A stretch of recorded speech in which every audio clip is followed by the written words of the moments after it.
அவலில் நிறைய வெரைட்டிஸ்லாம் பண்ணியிருக்கோம். வெள்ளை அவல், புளி அவல், தக்காளி அவல், மிளகு அவல், அது மாதிரி. அப்புறம் அந்த அவல் வந்து வித்தியாசமாக இதெல்லாம் பண்ணது மாதிரி நம்ம வந்து நிறைய அவல் பாயசம் எல்லாமே பண்ணியிருக்கோம். இன்றைக்கி குஜராத்தி ஸ்டைலில் ஒரு அவல் உப்புமா பண்ண போகிறேன். குஜராத்தி அவல் உப்புமா. ஆமாம். இதுக்கு வேணுங்கிற பொருள் கெட்டி அவல். இந்த பாருங்க, கெட்டி அவல். அப்புறம் வந்து எனி வெஜிடபிள் போடலாம். கேரட்டு, தோல் சீவி கேரட்லாம் போடலாம். நான் இப்போ கேரட் இல்லை, அதனால் உருளைக்கிழங்கு போட்டிருக்கேன். அதுக்கப்புறம் அந்த அவலை வந்து லேசாக இந்த விப்பரில் போட்டு ஒரே ஒரு திருகி அதோட மிளகாத்தூள், மஞ்சத்தூள், உப்பு, பெருங்காயம், 3 ஸ்பூன் சர்க்கரை, அது எல்லாத்தையும் கலந்து பிசிறி வச்சிடணும். ஓகே. ரிப்பரில் போட்டப்புறம் ரிப்பரில் போட்டால் கொஞ்சம் கல்லுகள்லாம் இருக்கும் இல்லையா, எங்காத்த எல்லாமே பொடியாக வேணும், அதனால பண்ணியிருக்கேன். இல்லாட்டா அப்படியே போடலாம். அதோட இந்த இதை மஞ்சத்தூள், மிளகாத்தூள், உப்பு, பெருங்காயம், ஒரு 3 ஸ்பூன் சர்க்கரையை போட்டு பிசைஞ்சு வச்சுருக்கு.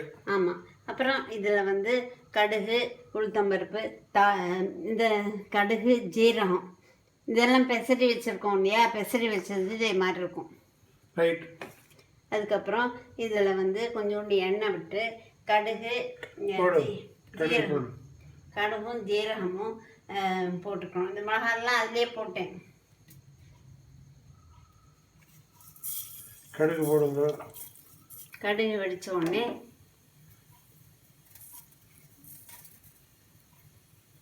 அது 1 நிமிஷம் ஆகும்.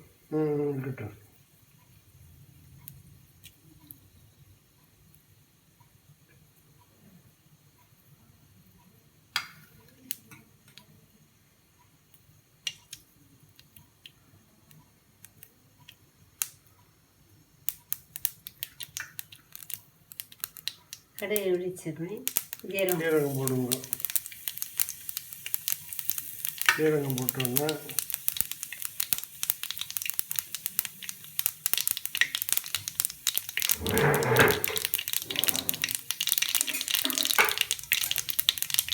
கலந்து வச்சு இதை போடணும். கலந்து வச்சு காய்கறி வெங்காயத்தில் நான் இப்போ உருளைக்கிழங்கு மட்டும் போட்டிருக்கேன். கேரட்டு, வெங்காயம் இதெல்லாம் போடலாம். வெங்காயம் நல்லா போடணும். வெங்காயத்தில் வெங்காயம் சேர்க்கணும். துணியை வச்சு இது போட்டுருக்கேன். கொஞ்சம் வதங்கிட்டேன், 1 செகண்டில் வதங்கிட்டேன். வதங்காட்டாலும் பரவாயில்ல.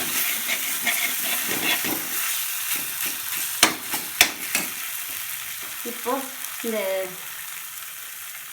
அவல் வச்சுருக்கோம் இல்லையா, அவளோட போட்டு வச்சுருக்கிற அவல்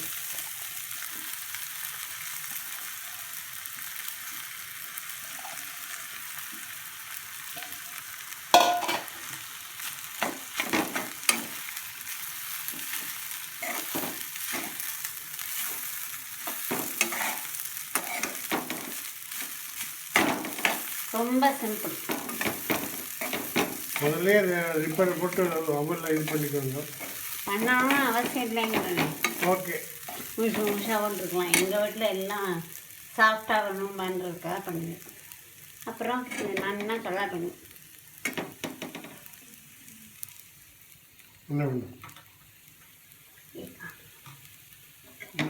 இடுக்கி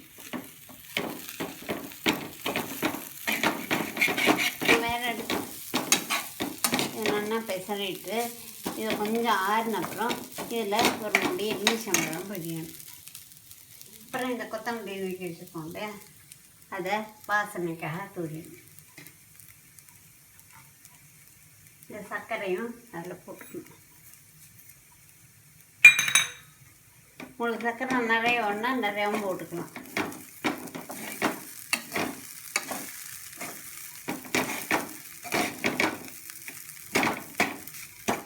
வாசனைக்கு 1 ஸ்பூன் நெய் வேணாலும் விட்டுக்கணும்.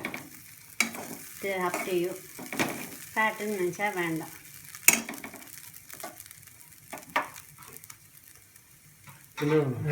வேறு இடிக்கு இங்கே வச்சு நல்லா கிண்டணும். கிண்டியாச்சு, அவ்வளோதான். அவ்வளோதானே? அடைச்சிட்டேன். இன்னும் எலுமிச்சம்பழம் பொழியணும்னா அது கொஞ்சம் ஆறணும். இது இன்னும் ஆறுனாலும் கொஞ்சம் எலுமிச்சம் போயிடுங்க, அவ்வளோதான். Very easy. குஜராத்தி அவல் உப்புமா. அவல் உப்புமா நல்லா இருக்கும். இது அப்படின்னு வந்து நினைக்கிறேன். வாசனைக்கு வந்து கொஞ்சோண்டு நெய் விட்டுருக்கும்.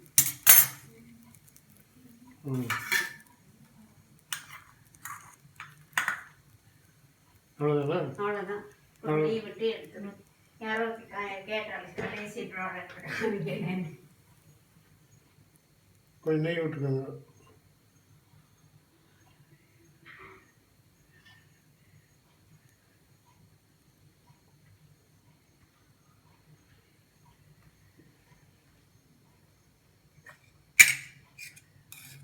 கொஞ்சம் நெய் விட்டால் வாசனையாக இருக்கும். அவ்வளோதான். ஒரு ஸ்பூன். அப்புறம் இதுதான் குஜராத்தி அவல் உப்புமா. கொஞ்சம் காஞ்சோன்னு மீன் கூலானோன்னு எலுமிச்சம் ஆறுன அப்புறம் கொஞ்சம் எலுமிச்சம் அவ்வளோதான். பண்ணி பாருங்க. All the best.